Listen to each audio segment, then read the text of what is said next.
හරි අද කතා කරන්න යන්නේ සමහරුන්ට මේ පොඩි භාණ්ඩයක් ගද්දී උන ප්‍රශ්නයක් සම්බන්ධව. ඒ තමා සමහර ප්ලග් වර්ග අපි ඔන්ලයින් ගන්න යනකොට ලංකාවේ හැර අනිත් ස්ටෝලින් එහෙම නැත්නම් අපි ගියොත් එහෙම AliExpress වගේ වෙනත් රටක ඔන්ලයින් මාකටිං අපි ගන්න යනකොට විවිධ ප්ලග් වර්ග තියෙනවා. හැබැයි ප්ලග් වර්ග වල යටින් තියෙනවා මෙන්න මේ විදිහට US EU AU UK කියලා. ඉතින් ගොඩක් අයට මෙතනදී ප්‍රශ්නයක් වෙනවා. සමහරු නිකම්ම බලන්නවත් නැතුව ඕඩර් කරලා තියෙනවා. එතකොට සමහරුන්ට ඇවිල්ලා තියෙන්නේ භාවිතයට ගන්න බැරි වර්ගයේ ප්ලග්. ඉතින් මෙතනදී අපි තෝරගන්න ඕන අපේ රටට ගැලපෙන අපේ රට තුල භාවිත කරන ප්ලග් වර්ගයක්. ඉතින් මෙතනදී මේ US EU AU කියන ඒ වගේ අර්ථය මේ රටවල් වල නම් තමයි මේ විදිහට තියෙන්නේ. EU කිව්වොත් මේ යුරෝප් රටවල භාවිත කරන ප්ලග් වර්ග. AU කිව්වොත් ඕස්ට්‍රේලියාවේ. දැන් UK ගත්තොත් එහෙම ඇමරිකාවේ, අයර්ලන්තේ, ලන්ඩනුත් එක්ක පාවිච්චි කරන ප්ලග් වර්ගයක් තමයි මේ UK කියලා ගාලා තියෙන්නේ. මේ ප්ලග් පොයින්ට් සම්බන්ධව වැඩි විස්තරයක් කතා කරනවා නම් මේ වීඩියෝ එක ගොඩක් දිග වෙයි.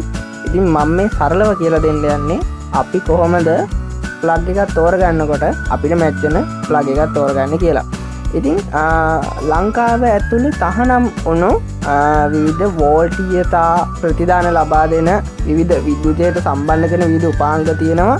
ඉතින් ඒව සම්බන්ධව සහ මේ ප්ලග් භාවිත වන රටවල් සහ රටවල් වලට ආවේනික ප්ලග් මොනවද කියලා අඩංගු වන ආටිකල් එක ලින්ක් එක මම පහලින් දාන්න. මොකද එතකොට ඔයාලට ගොඩක් පැහැදිලි වෙයි මේවා මොනවද කියලා. ඉතින් එතකොට අපි මොකද්ද තෝරගන්න ඕනේ? දැන් අපි මේ වගේ අපිට හම්බුනොත් එහෙම අපි උදාහරණයක් විදිහට මම ගන්නම් charger එක, phone charger එක. ඉතින් මේ charger එකේ plug එක තියෙන්න පුළුවන් AU කියලා දාලා.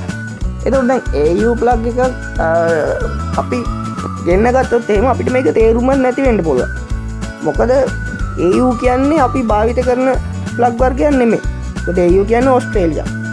එතකොට සාමාන්‍ය ලංකාව ඇතුලේ අපි දකින්නේ යුරෝප් ප්ලග් එක සහ UK ප්ලග් එක. එතකොට දැන් අපි ඕඩර් කරන එක EU හරි UK හරි කියලා තිබ්බොත් ප්‍රශ්නයක් නැහැ. අපිට ඕඩර් කරන්න පුළුවන්. මොකද ඒවට සම්බන්ධ ප්ලග් පොයින්ට් අපේ රටේ තියෙනවා. කියන්නේ අපේ නිවසේ භාවිත කරනවා. එතකොට අපි වඩාත්ම අපිට මැච් වෙන්නේ මේ EU එක. එතකොට අපි UK එක ගත්තොත් එimhe UK කියන්නේ තුම් පේනු අපි සිංහලෙන් කිව්වොත් එimhe තුම් පේනු සහිත ප්ලග් එකක්.